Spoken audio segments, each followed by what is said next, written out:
मुख्यमंत्री योगी आदित्यनाथ की मां को गाली देने का मामला सामने आया। माँ माँ होती है और माँ का अपमान बिल्कुल भी कोई नहीं सह सकता। तो मैं समझता हूँ ये कि बहुत निंदनीय है, बहुत मजम्मती काम किया है और उन्हें जो है आम लोगों के सामने नहीं बल्कि पूरे देश से माफी मांगनी चाहिए। हर चीज में धर्म, मंदिर, मस्जिद, गुरुद्वारा, चर्च इनको घसीट लाते हैं। हिंदुस्तान ने वर्ल्ड कप जीता है, इसमें भी जो है आप मंदिर, मस्जिद, धर्म को लेकर आ गए हैं। ये बहुत दुर्भाग्य की बात है।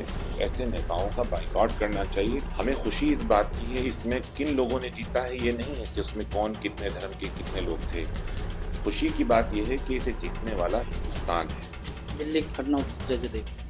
अदालतें जो हैं उसका फैसला नहीं सुनाती बल्कि फौरन एक्शन का रिएक्शन हो जाता है। शासन प्रशासन उसके घर पर बुलडोजर चला देता है, हथौड़ा छेनी लेकर चढ़ जाता है। तो अदालतों के तो दरवाजे बंद कर देने चाहिए। अदालतें क्यों खुली हुई हैं?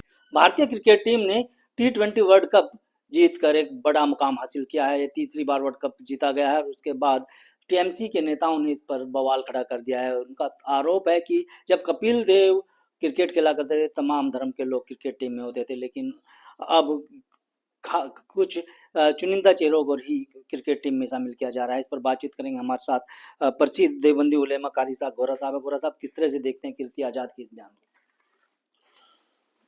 देखिए, ये बहुत दुर्भाग्य की बात है कि हमारे मुल्क में आजकल के नेता हर चीज में धर्म, मंदिर, मस्जिद, गुरुद्वारा, चर्च इनको घसीट लाते हैं।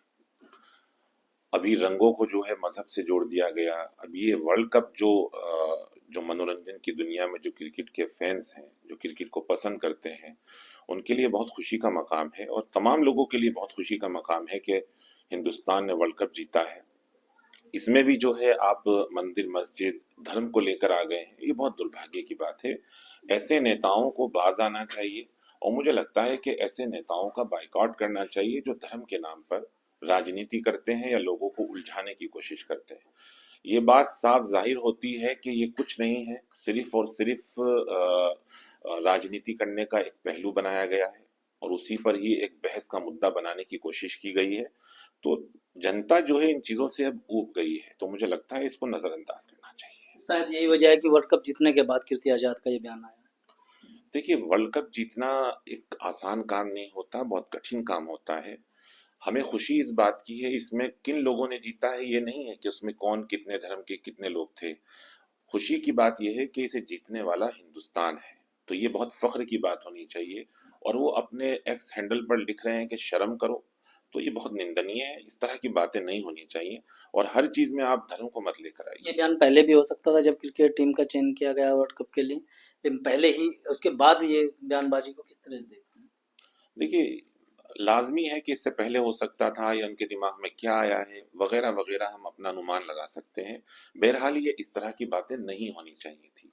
मुद्दा ये है, इस तरह की बातें हमेशा से मुल्क के स्वास्थ्य के लिए अच्छी नहीं होती और अगर आप मुल्क की तरक्की चाहते हैं, उसका स्वास्थ्य अच्छा रखना चाहते हैं, तो आप धर्म पर राजनीति करना छोड़ दीजिए। दिल्ली की घटना को किस तरह से देखते हैं?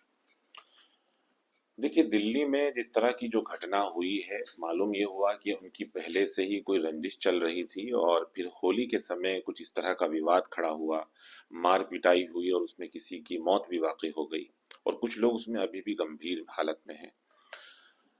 देखिए, अपराध अपराध होता है और अपराध की सजा जो है वो कोर्ट सुनाता है, अदालतें सुनाती हैं।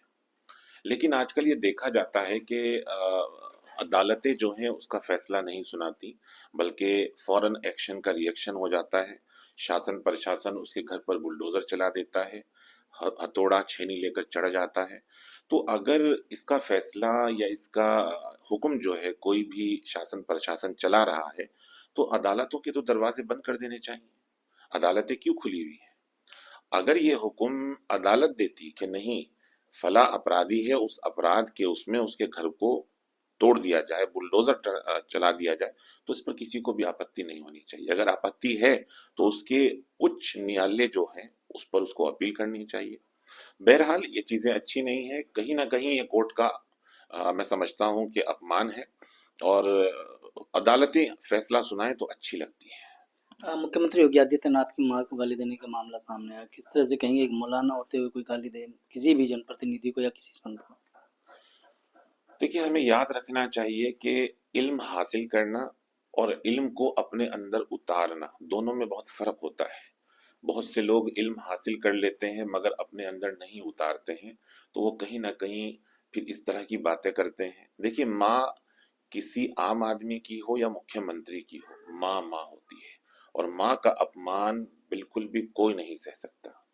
मैं भी अ, मुख्यमंत्री योगी आदित्यनाथ की माँ का बहुत सम्मान करता हूँ, क्योंकि माँ माँ जो है एक बहुत बड़ा अल्फाज होता है और माँ ने जो अपनी कुर्बानियाँ दी हुई होती हैं वो बहुत बड़ी होती हैं।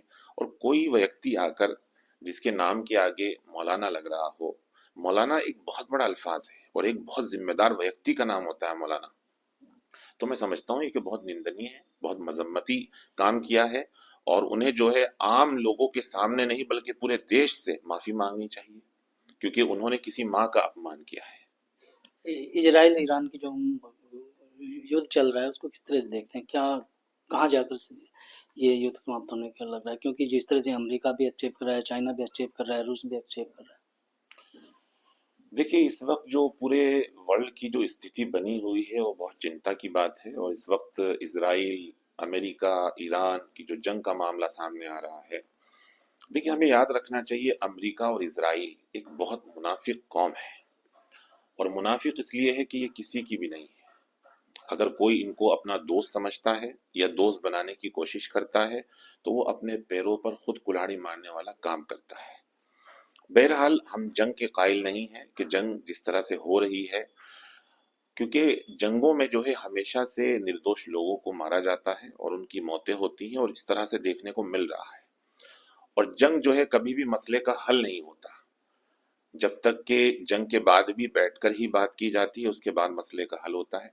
हमने पहले भी ये मांग की थी, एक बार फिर मैं ये कहता हूँ क्योंकि मैं एक हिंदुस्तानी हूँ, बहुत फखरिया हिंदुस्तानी हूँ और ये मेरा हक है कि मैं अपने प्रधानमंत्री से कुछ भी मांग कर सकता हूँ।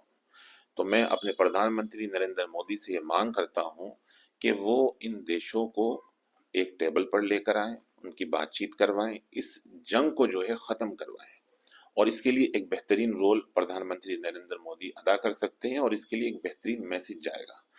तो बहरहाल क्योंकि हिंदुस्तान जो है अमन की पहचान रहा है, अमन के लिए काम करता आया है, तो प्रधानमंत्री नरेंद्र मोदी को इसके लिए कदम बढ़ाना चाहिए। बिल्कुल, बहुत धन्यवाद आपका कारी साहब, गोरा साहब। इन्होंने बताया कि जिस तरह से एक वर्ल्ड कप जीतने के बाद कीर्ति आजाद जो टीएमसी के नेता उन्होंने ये बयान दिया वो कहीं ना कहीं निंदनीय है और ऐसे नेता का बहिष्कार करना चाहिए। वीडियो के बारे में आपकी क्या राय है? हमें अगर आप ये खबर फेसबुक पर देख रहे हैं तो वीडियो को लाइक करके पेज को फॉलो करें। इसके अलावा अगर आप इस खबर से यूट्यूब के जरिए जुड़े हैं तो चैनल को सब्सक्राइब करके बेल आइकन दबाना बिल्कुल ना भूलें। नमस्कार।